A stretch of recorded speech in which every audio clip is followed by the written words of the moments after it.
Martín Lustó nos está escuchando. Martín. ¿Qué tal, Diego? ¿Cómo están? Buenas noches. Bien, ¿cuál es tu parecer sobre esto que hizo el kirchnerismo hoy en el Senado?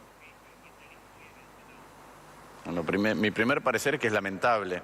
Lamentable que mientras la inflación corre al 110% anual, tenés 88% de inflación acumulada, que te tenés que ir a registros de la hiper para encontrar tanta inflación. Mientras estamos tratando de ver, el gobierno nacional busca fondos de swap chino para ver si fortalece las reservas. Mientras tanto, las empresas no pueden producir, estamos discutiendo esto. Entonces, la verdad que es lamentable. Con respecto a qué es lo que pasa, yo no soy abogado, pero me parece que, habiendo consultado bastante lo que hizo hoy el kirchnerismo, está viciado en nulidad y de legalidad. El Senado no importa, el kirchnerismo tiende a pensar que la mayoría es una razón. Entonces, que en virtud de tener una mayoría puede revisar cualquier cosa. Lo que acabamos de ver hoy es una mayoría del Senado, con la contribución de las personas que ustedes señalaron, que se arroga la potestad de revisar fallos de la Corte Suprema. Y como escuchaba recién, la Corte dijo varias cosas en el fallo. Una que dijo es que lo que hizo el kirchnerismo fue un ardid donde se burlaba la buena fe republicana. Y lo otro que dijo es que los bloques se conforman en el momento en que hay elecciones, no es que uno lo va cambiando, mutando para intentar que lo que la Constitución adjudica a la minoría en el Consejo de la Magistratura no se cumpla. Entonces, la verdad que creo que no tiene ni pies ni cabeza, lo único es que es un episodio más de esta larga tira en donde Cristina Fernández de Kirchner no solamente persigue sus propios intereses, sino que hace que el gobierno y que la sociedad entera, en lugar de estar mirando y tratando de resolver las cosas que nos aquejan cotidianamente, esté pendiente de estas barbaridades. Una más. Bien, yo preguntaba desde lo más ingenuo posible, pero también desde el sentido común, ¿se puede desoír un fallo de la Corte? Quiero decir, ¿cómo sigue esto? La Corte dijo lo que dijo y el kirchnerismo hizo lo que hizo. ¿Y ahora? Mirá, ya hoy nuestro interbloque dijo que va a presentar un amparo, lo va a presentar Luis Juez, pero es esta traba permanente, si no, no podemos abocar a la resolución de ningún problema de fondo mientras las cosas quedan trabadas. Quedan trabadas inclusive en las discusiones que son importantes, no solo, como decía antes, en materia de inflación, de la recesión en la que ya entramos, de la falta de dólares, de la incertidumbre a futuro, sino de para qué sirve y cómo tiene que funcionar el Consejo de la Magistratura. Vos fijate que estamos discutiendo quién tiene que ir, o mejor dicho, el kirchnerismo, a pesar de lo que dice la Corte, quiere mandar a un senador propio. Mientras tanto, veamos cómo funciona el Consejo de la Magistratura. Hay 24% de los juzgados que están vacantes. Para nombrar un juez tardamos en promedio 3 años y medio. 3 años y medio. En los últimos 24 años, el Consejo que tiene que no solamente proponer, sino que además tiene que sancionar a los jueces, hubo 42 sanciones en 24 años. 42 sanciones, como si el Poder Judicial funcionara perfectamente.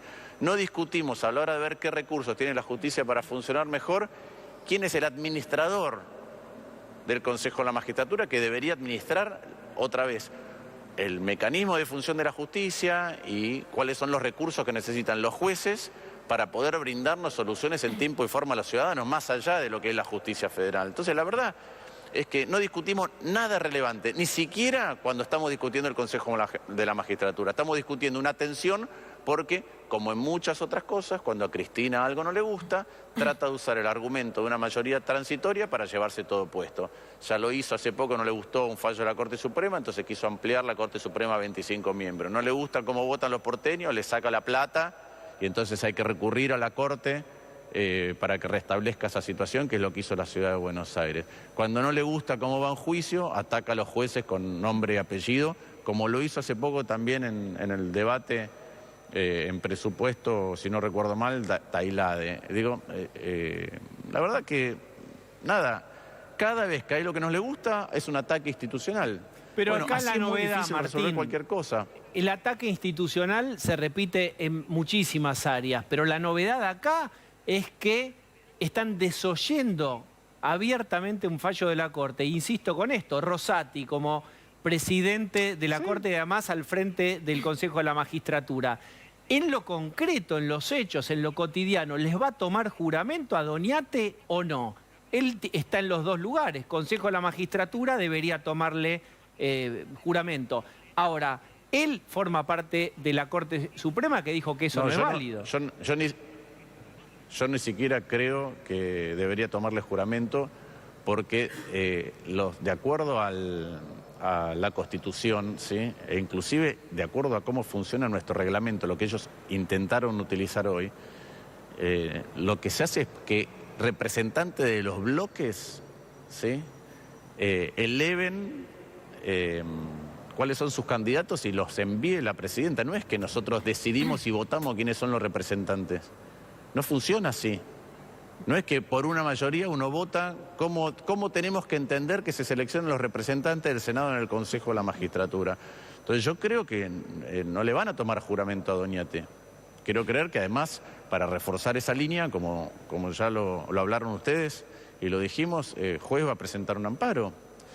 Pero la verdad es que es una concepción de que si tengo la mayoría me puedo llevar por delante, o pretendo llevarme por delante, cualquier institución de las que hemos concebido para vivir en comunidad. Llámese Constitución, llámese un fallo de la Corte Suprema. ¿Dónde hemos visto que un Senado revise un fallo de la Corte Suprema? El control de constitucionalidad lo hace la Corte Suprema de Justicia. La Corte Suprema de Justicia dijo que había, como dije antes, no se había cumplido con la buena fe republicana, había habido un ardid o una trampa, y que uno no puede mover y hacer y rehacer bloques para apropiarse de los lugares que la Constitución reserva a otras fuerzas, a la minoría en este caso. Bueno, eso es lo que hizo el Frente de Todos. Imaginemos cómo fue, para que lo entendamos, que el Frente de Todos tenía un bloque mayoritario, se dio cuenta de que si lo partía podía quedarse con el lugar de la mayoría y de la minoría. Entonces partió el bloque, pero lo partió tan mal, tan desprolijamente, que cuando en el bloque nuevo que conforman, el bloque más chiquito, dice ahora queremos nombrar por la minoría se dieron cuenta que ya tenían uno que era Recalde. Entonces a Recalde lo movieron otra vez al bloque anterior.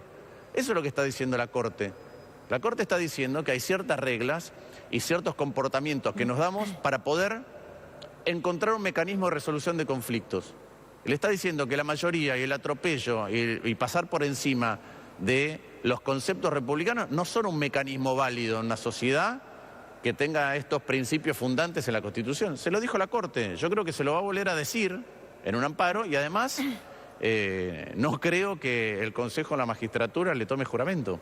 Hablemos de la lectura política de esto, porque para juntar los votos, para el kirchnerismo fue necesario tener aliados. Y son aliados básicamente peronistas o próximos al peronismo, que, insisto, no es que se sumaron al kirchnerismo para votar una ley como tantas otras leyes, sino para desoír un fallo de la Corte. ¿Cómo imaginás a estos aliados kirchneristas, del kirchnerismo en este caso, si les toca hacer gobierno? Porque, insisto con esta cuestión, se trató de desoír un fallo de la Corte. ¿Se cuenta o no se cuenta con otros sectores del peronismo? Mira, en primer lugar, yo creo que la decisión que tomamos nosotros en el interbloque de no sentarnos hoy, ni siquiera discutir esto, porque no correspondía discutirlo, dejó mucho más claro cómo es el funcionamiento de esos senadores, que no importa cuál sea el tema, no importa, si consiguen algún favor a cambio, son capaces inclusive de tener este tipo de comportamientos, de tener una sesión inválida y una discusión y un debate inválido para tratar de pasar por encima de un fallo de la Corte, generando un conflicto mucho más grande. Lamentablemente eso está ocurriendo. Ahora, vos me preguntás, esos senadores que probablemente quieran en algún momento reelegir o que quieran inclusive ser candidatos a gobernadores, ¿van a tener un castigo de la sociedad? No lo sé. La verdad que no lo sé.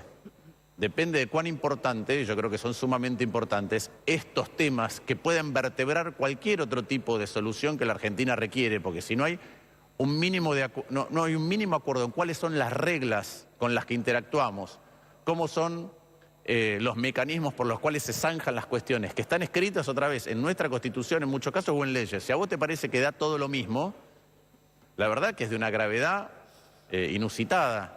Ahora, la pregunta es, frente a las angustias que tenemos cotidianamente aquellos que hoy prestaron su favor al kirchnerismo para hacer esta barrabasada, ¿va a tener un castigo? La verdad que no lo sé. Martín, muchísimas gracias. Ojalá que sí.